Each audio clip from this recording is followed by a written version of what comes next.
city that understands it's a community, that we're not in it by ourselves, that we all are in it together, that I am my brother's keeper, that I am my sister's keeper. And it is that spirit of Austin that we just need to move a little bit east so that we get it in Washington, D.C. as well.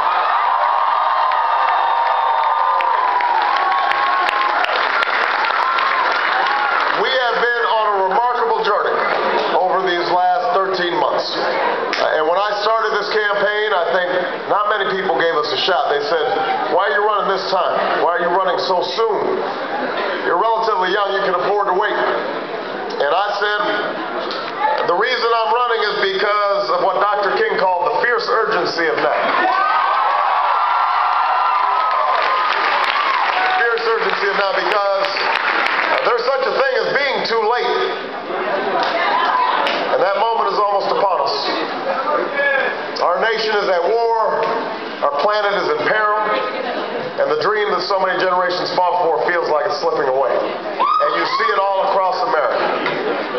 And in this moment, we can't afford to wait. We can't afford to fix our schools. We can't afford to wait to fix our healthcare system.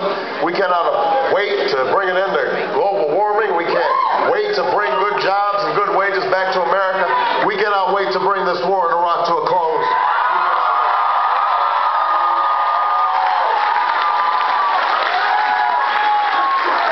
And the premise of this campaign was not only that the American people were desperate for something new, but also that change in America does not happen from the top down, it happens from the bottom up.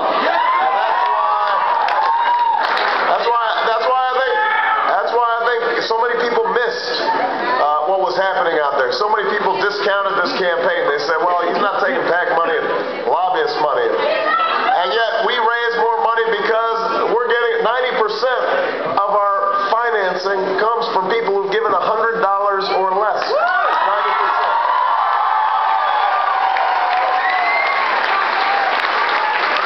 They said, well, we didn't have enough institutional support and enough endorsements, and yet they didn't understand that there was a grassroots movement